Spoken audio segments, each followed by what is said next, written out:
اللہ الرحمن الرحیم. ہم لوگ اپنے تہذیبی جمود اور زوال کا جو ہمارا پیریڈ 1258 to 1947 کا پیریڈ ہے، تو اس وقت ہم پچھلے لیکچر میں یورپ اور عالم اسلام کے کمپیریٹیو اسٹڈیز کر رہے تھے کہ کیا کیا اہم واقعات ہوئے ہیں اور کیا کیا رزلٹ کیسا آیا ہے. یہ پچھلے لیکچر میں آپ پڑھ چکے ہیں.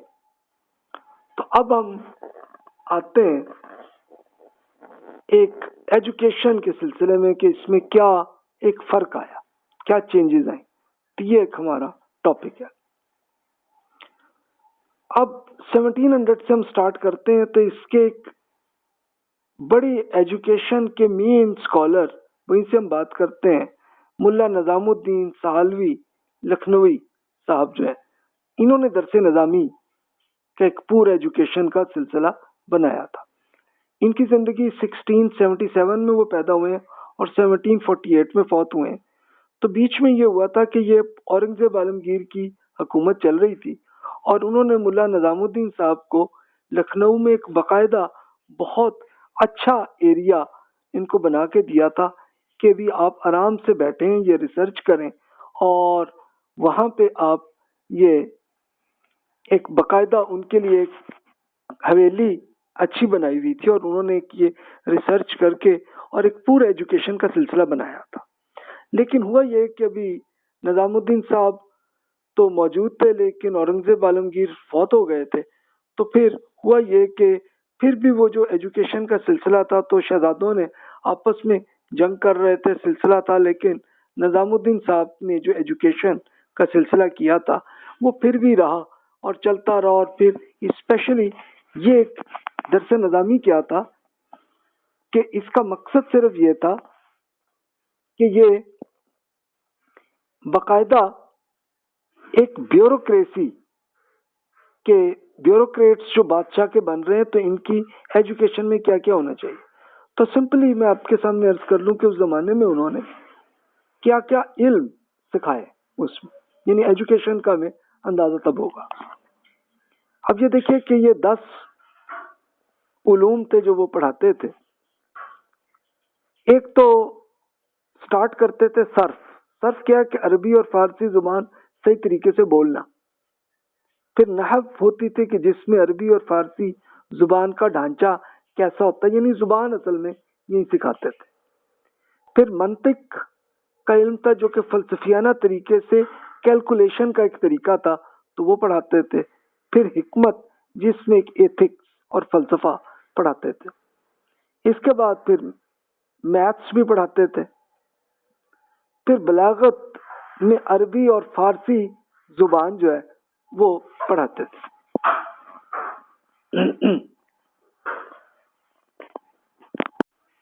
اچھا، پھر آپ یہ دیکھیے کہ اس کے ساتھ ساتھ فقہ اور اصول فقہ، کیونکہ اصل میں یہی گورنمنٹ کے مختلف بیوروکریٹس اور جج حضرات کو زیادہ ضرورت تھی، تو وہ بہت تفصیل سے فقہ اور اصول فقہ کیا ہے کہ فقہ کا پورا میتھڈالوجی کا طریقہ تو یہ اس میں پڑھاتے تھے. کلام یہ وہ تھا کہ یہ فلسفیانہ طریقے سے جو بھی ڈسکشن اور جو بحثیں ہوئی تو اس کی کتابیں بھی یہاں پڑھاتے تھے. قرآن مجید میں بہت مختصر سا تفسیر جلالین اور بیضاوی ایک تفسیر ہے تو اس کا کچھ حصہ بس پڑھاتے تھے. اور حدیث کے لیے صرف ایک کتاب ہی مشکات المصابیح یہ کتاب ہے، بس اس کا کچھ حصہ پڑھاتے تھے. تو اس وقت ایجوکیشن کا 1700 کے آس پاس کا جو پیریڈ تھا تو یہ تھا معاملہ. اس کے بعد پھر اسی زمانے میں شاہ ولی اللہ صاحب جو بہت بڑے اسکالر گزرے تو انہوں نے تو ایک باقاعدہ کیے امپروومنٹ کی اس زمانے میں کہ انہوں نے قرآن مجید اور احادیث کی کتابوں کا اضافہ کیا کہ بھی یہ اپنے ایجوکیشن کا جو سلسلہ کیا ہے تو اس میں دین میں تو قرآن اور حدیث ہے یہ زیادہ ہونی چاہیے، تو یہ انہوں نے ایڈ کیا. اور پھر انہوں نے قرآن مجید کا فارسی میں ترجمہ بھی کیا. تو اس پر شاہ ولی اللہ صاحب پہ اس کے اگینسٹ ایک باقاعدہ فتویٰ ہوا گیا کہ بھی یہ کتنا گستاخی کی ہے کہ آپ نے قرآن کا ترجمہ کر دیا. تو یہ ان پہ آیا لیکن بہرحال انہوں نے اس کو پھر بھی قبول کیا اور ان کا ترجمہ ہے۔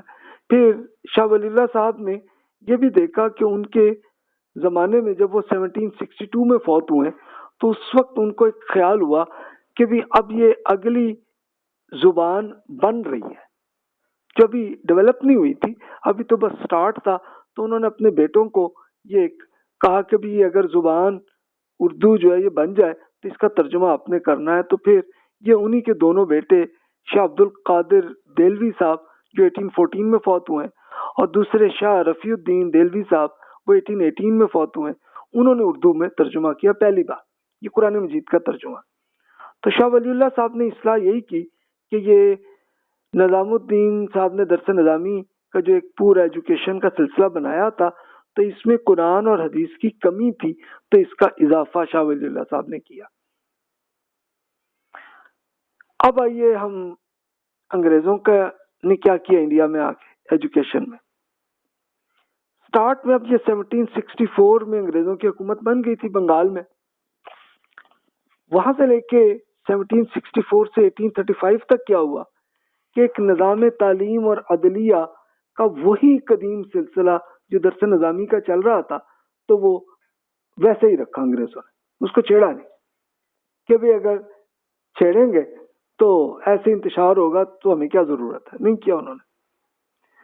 ابھی بھی جو بیوروکریسی اور عدالت کے جتنے ملازمین انڈیا کے جو بھی آتے تھے وہ درس نظامی کے ہی جو اسٹوڈنٹس تھے، تو وہی پڑھ کے وہ آ کے پھر گورنمنٹ کی جاب، اگرچہ جاب تو انگریز ہی کرتے تھے لیکن وہ بیوروکریسی اور عدالت کے لیے وہی درس نظامی کے اسٹوڈنٹس کو ہی لاتے تھے۔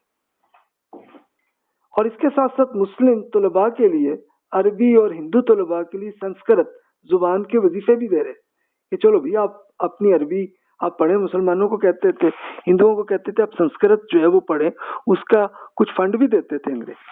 تو یہ کچھ عرصے تک یہ سلسلہ چلتا رہا، کہیں تو آلموسٹ 75 ایئرس تک یہ سلسلہ رہا۔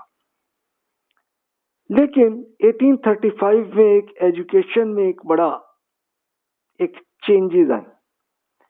ایک لارڈ میکالے صاحب تھے، تو انہوں نے میکالے صاحب جو ہیں انہوں نے ایک مشورہ دیا تھا اور یہ گورنمنٹ کو دیا تھا انہوں نے۔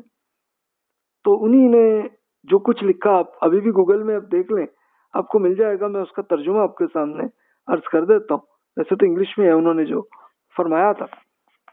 تو وہ اپنی گورنمنٹ کو مشورہ دے رہے کہ میں سنسکرت یا عربی تو نہیں جانتا لیکن میں نے ان کی قدر و قیمت کا اندازہ لگانے کے لیے عربی اور سنسکرت کتب میں مشہور ترین کے ترجموں کا مطالعہ کیا ہے۔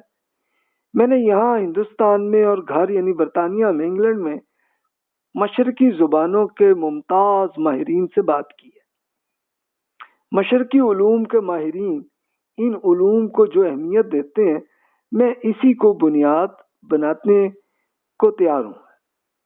مجھے ان میں سے کوئی ایک بھی نہیں ملا کہ جو اس بات کا انکار کرے کہ یورپ کی ایک اچھی لائبریری کا ایک شیلف اپنی قدر و قیمت کے اعتبار سے انڈیا اور عرب کے پورے لٹریچر سے زیادہ قدر و قیمت رکھتا ہے۔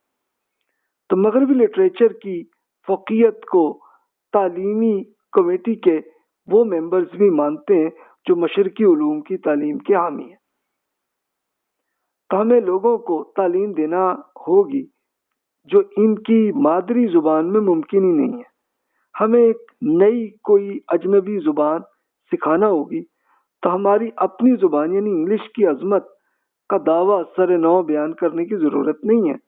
یہ مغرب کی زبانوں میں سب سے نمایاں، اس میں ایسا تخلیقی مواد بھرا پڑا ہے کہ جو یونان سے حاصل کردہ ورثے سے کسی طرح کم نہیں ہے۔ اس میں علم بلاغت کے ہر صنف سخن کے ماڈل موجود ہیں، جس کے اندر ایسے الفاظ اور تراکیب ہیں جن کا مقابلہ اخلاقی اور سیاسی تعلیم میں کوئی اور زبان نہیں کر سکتی ہے۔ تو انسانی زندگی اور فطرت کو جس طرح اس میں بیان کیا گیا ہے اور مابعد الطبیعات، اخلاقیات یعنی ایتھکس، پولیٹکس، فقہ، تجارت، تجرباتی سائنس یعنی تجرباتی سائنس وہ ہے کہ ایکسپیرینسڈ سائنسز میں سبھی علوم ہیں جس طرح سے اس میں صحت کی حفاظت، آرام و آسائش میں اضافہ اور انسان کی عقل کی توسیع کا اہتمام موجود ہے، وہ کسی اور زبان میں نہیں ہے۔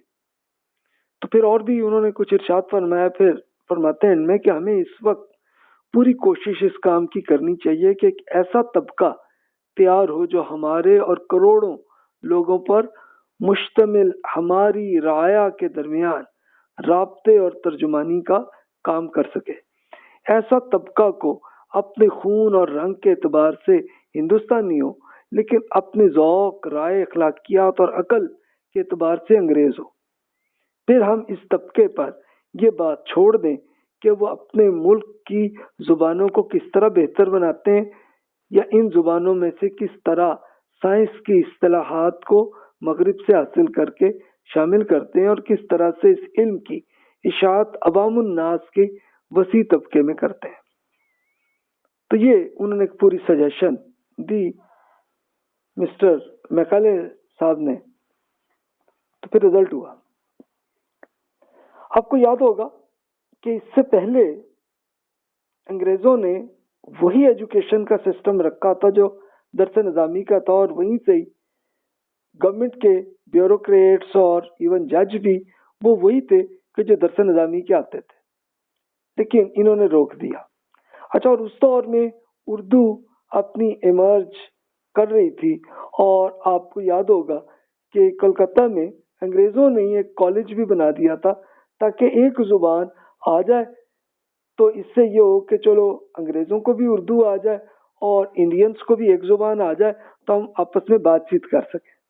تو یہ سلسلہ کیا تھا، لیکن میکالے صاحب کے کہنے پہ پھر کیا رزلٹ ہوا؟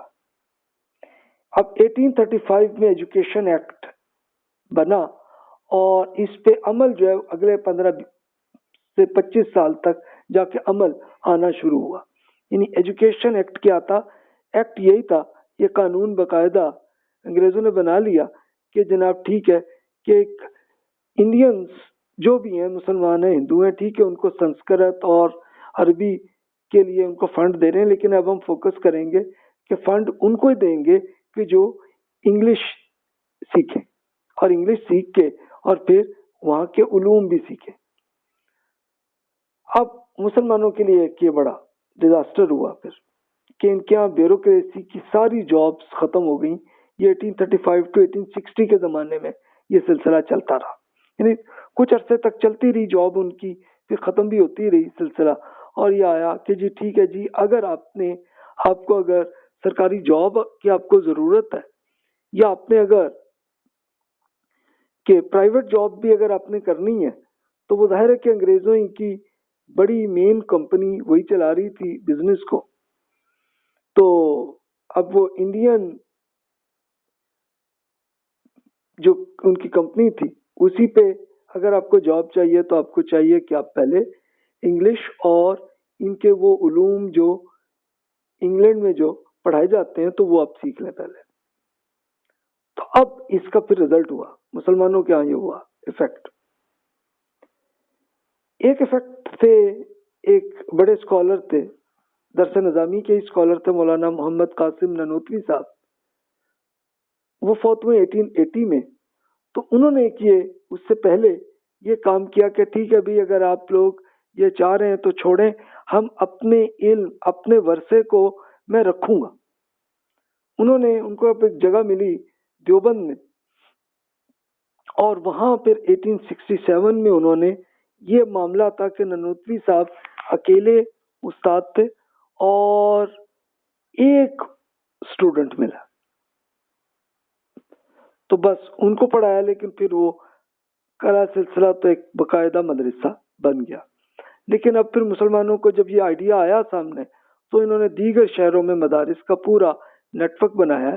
تو یہ 1867 سے لے کے آج تک جاری۔ ایک تو یہ ایجوکیشن کا ایک یہ سلسلہ آیا کہ قدیم نظام تعلیم کی بقا ہم کر سکے، مقصد یہ تھا کہ تاکہ چلو ہم اپنی جو بھی ان کا ورثہ چلا آ رہا ہے اس کو رکھیں ہم۔ اب جدید علوم کی بھی کاوش ہوئی، اس کے لیے مین سر سید احمد خان صاحب ہیں وہ 1898 میں فوت ہوئے. تو اس سے پہلے ہی انہوں نے علی گڑھ میں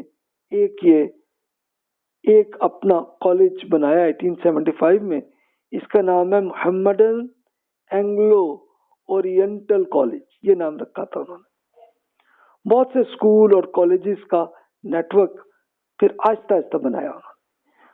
اب سر سید احمد خان صاحب جب تک زندہ تھے تو ان کے بس میں جتنا ہو سکا انہوں نے کئی اور شہروں میں بھی کالج یا اسکول جو بھی ان کے بس میں ہوا وہ کیا. تو ایک تو یہ ہوا معاملہ. اچھا، دوسرا ایک یہ ہوا تھا کہ سر سید احمد خان صاحب نے 1857 میں یہ کام کیا تھا کہ اس وقت جب ایک پوری جس کو ہم جنگ آزادی کہتے ہیں تو اس پہ وہ انگریزوں کو کافی قتل کر رہے تھے. تو سر سید احمد خان صاحب کہیں گزر رہے تھے تو ان کو ایک یہ ایتھیکلی نظر آیا کہ یار یہ غلط حرکت ہونے لگی ہے کہ کچھ خواتین تھیں، انگریز خواتین تھیں اور بچے تھے، نہیں ان کو تو بچنا چاہیے. تو وہ ان کو اٹھا کے اپنے گھر لے آئے اور ان کو ایک سیکیورٹی کی. چلو 2-3 دن میں ان کی ملٹری نے بھی مینج کر لیا دلی کو. تو اس لیے انگریز ان سے امپریس تھے کہ یار انہوں نے دیکھو ہمارا یہ کیا کہ ہماری فیملیز کو بچا لیا انہوں نے. تو انہوں نے پھر یہ فنڈ ارینج کیا کہ دیا کہ آپ کالج بنا رہے ہیں تو بنائیں اور کریں. اس کا پھر رزلٹ یہ ہوا کہ خون اور رنگ کے اعتبار سے ہندوستانی، لیکن اپنے ذوق، رائے، اخلاقیات اور عقل کے اعتبار سے انگریز کلچر کے ہوں. رزلٹ پھر یہی ہوا. اور پھر سرکاری ملازمتیں بھی بنی. ایکچولی ہوا یہ تھا کہ جب یہ ڈیسیژن لیا تھا میکالے صاحب کے کہنے پہ تو اس وقت یہ ہوا کہ ہندوؤں کے لیے تو کوئی ایشو نہیں تھی. انہوں نے فوراً جلدی انگلش سیکھ لی تو اب ان کو جاب زیادہ اچھی مل رہی تھی. مسلمانوں میں چند لوگ ہی تھے کہ جن کو کوئی جاب بنی ہو ورنہ نہیں تھی. تو تب یہ سر سید احمد خان صاحب نے ایک باقاعدہ کالج بنایا اور وہ سلسلہ کیا تو وہ چلا اور پھر جابس ان کو بھی ملنے لگی، مسلمانوں کو بھی. لیکن پھر ہوا یہی کہ جیسے میکالے صاحب نے کہا تھا کہ ایجوکیشن کا ایسا نیٹ ورک ہو کہ ایک باقاعدہ ذوق، رائے اور عقل کے لحاظ سے انگریز ہوں، اگرچہ ٹھیک اپنے خون اور رنگ کے لحاظ سے انڈین رہے لیکن یہ ہو جائے سر. تو یہ انہوں نے کیا. بہرحال ایک تھوڑی سی کی تنقید بھی ہے سر سید احمد خان صاحب کے طریقہ کار میں کہ انہوں نے سائنس کی تعلیم کم کی انہوں نے اور فکر اور فلسفے کا فروغ زیادہ کیا اور انگریزی کلچر پہ زیادہ فروغ کیا. تو اسی کا سائیڈ افیکٹ ہوا ہے. یہ تنقید بھی ہے ان کے کام میں، اب بہتر سمجھتے ہیں. لیکن پھر ہوا یہ ہے کہ ابھی بھی اس وقت بھی آپ دیکھ لیں تو انڈیا کے اندر یہ علی گڑھ باقاعدہ یونیورسٹی بن گئی ہے. اسی طرح دیوبند میں جو پہلا مدرسہ بنا تھا تو وہ بھی ایک باقاعدہ مضبوط مدرسہ بھی بن گیا. اور پھر اس طرح اور شہروں میں جیسے بریلی میں بھی بڑا اچھا مدرسہ بنا، کچھ اور بہت سے یو پی کے شہروں میں بنا تو وہ بھی ابھی تک موجود ہے سلسلہ. اچھا، پھر آپ آئیے ایک تیسری تحریک بنی اصلاحی تعلیم. ایجوکیشن کو بہتر کرنے کے لیے اس کے ایک اسکالر تھے محمد علی مونگیری صاحب، 1927 میں وہ فوت ہوئے. انہوں نے لکھنؤ میں ایک ادارہ بنایا تھا ندوۃ العلماء، یعنی قدیم اور جدید علوم کا توازن ہونا چاہیے. یہ 1898 میں انہوں نے کر دیا تھا. یعنی مقصد یہ تھا کہ بھی ایجوکیشن ہماری جو ہے پرانی بھی رہے، جو ہمارے پرانے علوم تھے، اور جدید علوم بھی سیکھ لیں. تو اس کو درمیان کے ایک درمیانے لیول کی کرنے کی انہوں نے کوشش کی تھی. تو وہ آج کل بھی لکھنؤ میں موجود ہے. اچھا، آپ یہ دیکھیے کہ جب یہ انگریزوں نے سٹارٹ کیا تھا تو اس وقت یہ دیکھیے 1869 میں مسلمانوں کی جابس کی کیا حالت ہو گئی تھی. یہ آپ کے سامنے نظر آتا ہے کہ جیسے اسسٹنٹ انجینئرز کی جاب ہے مسلمان کوئی بھی نہیں ہے، ہندو جو ہے 14 ہے. اب یہ جن صاحب نے اس زمانے کی ریسرچ کی ہے تو یہ انہوں نے شاید دلی کے کسی ایریے کا ہی ہوگا یا دلی شہر کا ہی ہوگا. اتنا سب انجینئرز اینڈ سپروائزرز کے طور پر 24 ہندو تھے اور ایک مسلمان تھے. یعنی ایک مسلمان ایسا تھا کہ جنہوں نے کم از کم اتنا سیکھ لی تھی انجینئرنگ کہ وہ اس میں کر رہے تھے کام۔ اوورسیئرس کے لیول پہ 2 مسلمان تھے لیکن 63 ہندو تھے، اور اکاؤنٹنٹ مسلمان کوئی بھی نہیں تھے اور ہندو 50 تھے، کہ وہ پہلے ہی وہ اکاؤنٹنگ ان کی پہلے اچھی آتی تھی، تو اس ٹائم میں بھی ہوگی کہ انہوں نے انگلش بھی اتنی سیکھ لی ہوگی اور ایک بہتر سچویشن ان کی آ گئی تھی۔ تو یہ ایک درمیانے لیول پہ ندوۃ العلماء کا جو مقصد تھا، اس کی ڈیٹیل خود آپ ندوۃ العلماء کی ویب سائٹ میں دیکھ لیجئے، تو انہوں نے اپنا جو پورا پلان بنایا تھا وہ آپ کے سامنے میں شیئر کر دیتا ہوں۔ اس سے یہ ہوگا کہ اس زمانے میں ایجوکیشن کے لیے 1898 میں جو انہوں نے ایک کالج بنا لیا تھا ندوۃ العلماء، تو اس کی ڈیٹیل یہ ہے کہ اس تحریک کے بانی مولانا محمد علی منگیری صاحب تھے۔ ملک کے علماء کرام اور صلحاء کی ایک بڑی تعداد نے اس تحریک سے اتفاق کیا تھا اور اس کی تقویت کے لیے حسب استطاعت جدوجہد کی تھی۔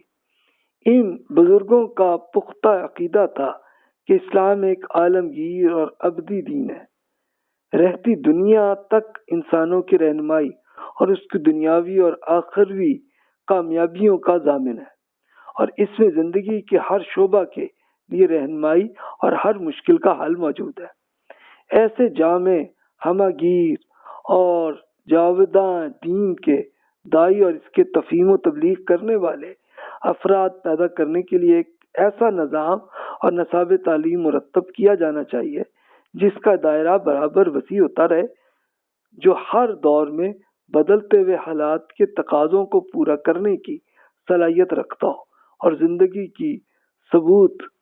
کا ثبوت دیتا رہے۔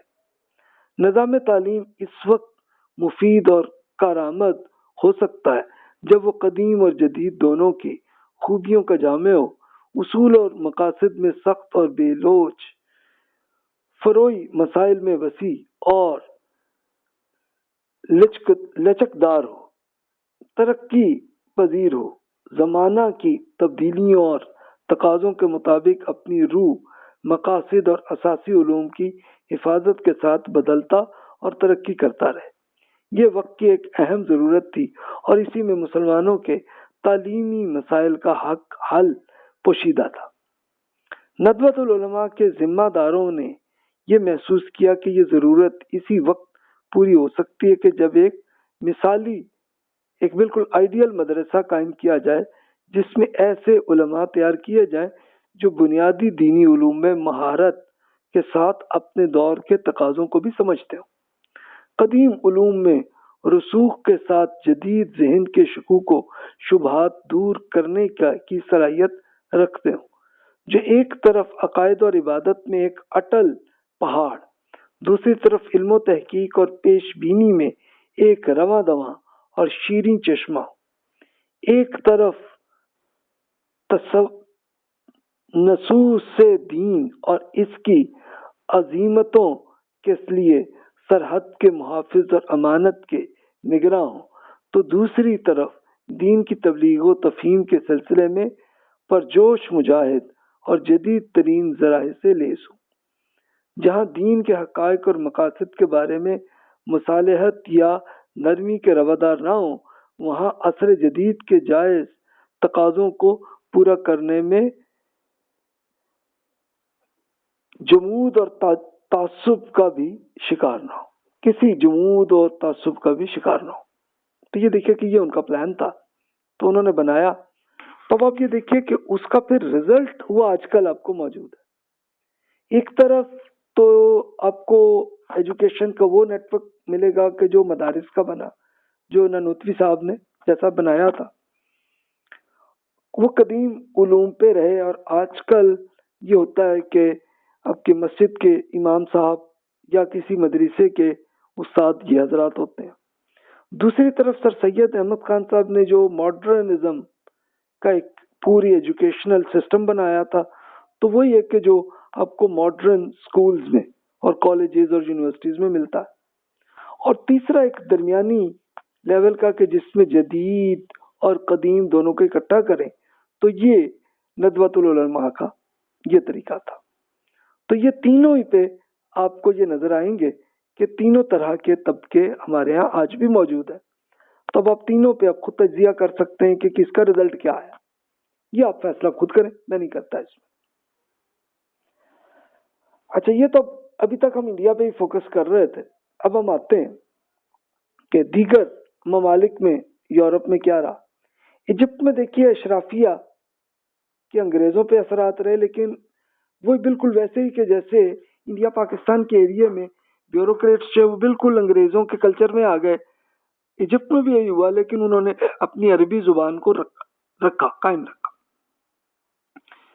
کچھ اور عرب ممالک میں دیکھیں، لبنان، تیونس، الجیریا، مراکش، یہ سب فرینچ کلچر میں تھے اور فرینچ کلچر میں ہی آ گئے، لیکن عربی زبان رکھی انہوں نے. ابھی بھی آپ اگر وہاں کے مثلا لبنان کے بھائیوں سے مل لیں تو ان میں فرینچ کلچر آپ کو نظر آئے گا، لیکن عربی زبان ان کو پھر بھی اچھی آتی، تو اس لیے قرآن پڑھ سکتے ہیں. ترکی میں ایک نیگیٹو اثر ہوا، یعنی ترکی میں کوئی حکومت نہ انگریزوں کی بنی، نہ فرانس کی بنی، نہ جرمن کی بنی، کسی کی نہیں بنی. لیکن ہوا یہ تھا کہ مغربی کلچر کا ایک جبرن فروغ یہ کیا گیا.